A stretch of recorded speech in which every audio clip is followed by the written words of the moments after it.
নমস্কার, আরও একটা গুরুত্বপূর্ণ আপডেট নিয়ে চলে এলাম। খুব গুরুত্বপূর্ণ ভিডিও। চ্যানেলে ফার্স্ট টাইম দেখলে চ্যানেলটাকে সাবস্ক্রাইব করে বেল আইকনটা টিপে রাখতে হবে লেটেস্ট গুরুত্বপূর্ণ আপডেট পাওয়ার জন্য।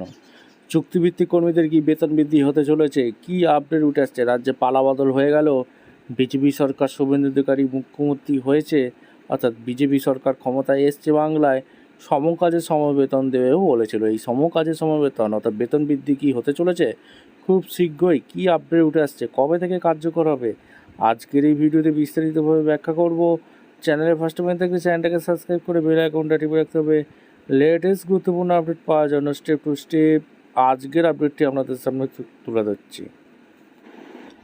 পশ্চিমবঙ্গে চুক্তিভিত্তিক কর্মীদের কন্ট্রাকচুয়াল এমপ্লয়ি বেতন বৃদ্ধি এবং সমকাজে সমবেতন সংক্রান্ত আসল তথ্যগুলো আপনাদের সামনে তুলে ধরবো। আইনি অবস্থান সুপ্রিম কোর্টের রায় কী ছিল? 2016 সালে সুপ্রিম কোর্ট সমকাজে সমবেতন equal pay for or equal work সংক্রান্ত একটি রায় দিয়েছিলেন। তবে জানুয়ারি 2026-এ সুপ্রিম কোর্টের নতুন একটি রায় অনুযায়ী স্পষ্ট করা হয়েছে যে ঠিকাদার বা চুক্তির মাধ্যমে নিয়মিত নিযুক্ত কর্মীরা স্থায়ী কর্মীদের মতো সমান বেতন বার্ষিক ইনক্রিমেন্টের দাবি সরাসরি আইনি অধিকার হিসাবে করতে পারেন না, কারণ স্থায়ী নিয়োগের প্রক্রিয়া সম্পূর্ণ আলাদা। বর্তমান পশ্চিমবঙ্গের সরকারি নিয়ম, বর্তমানে রাজ্যে ক্যাজুয়াল বা চুক্তিভিত্তিক কর্মীদের স্থায়ীকরণের ক্ষেত্রে কিছু নিয়ম রয়েছে, যেখানে 3 বছর অন্তত 5% বেসিক পে বৃদ্ধির নিয়ম রয়েছে।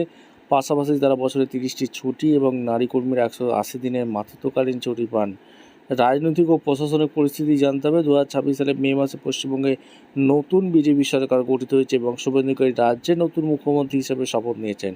বিজেপি তাদের নির্বাচনী ইস্তারে এবং প্রচারের সময় চুক্তিভিত্তিক ও অস্থায়ী কর্মীদের বেতন বৈষম্য দূরে করার এবং স্থায়ীকরণের বিষয়ে একাধিক প্রতিশ্রুতি দিয়েছিলেন।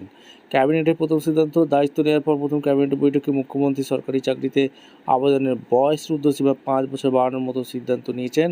তবে চুক্তিভিত্তিক কর্মীদের সরাসরি সমকাজের সমবেতন বা বেতন বৃদ্ধির বিষয় এখনও কোনো নির্দিষ্ট অফিসিয়াল সরকারি বিজ্ঞপ্তি, অফিসিয়াল নোটিফিকেশন বা জিও জারি করা হয়নি। বিষয়টি বর্তমানে সরকার বিবেচনাধীন রয়েছে।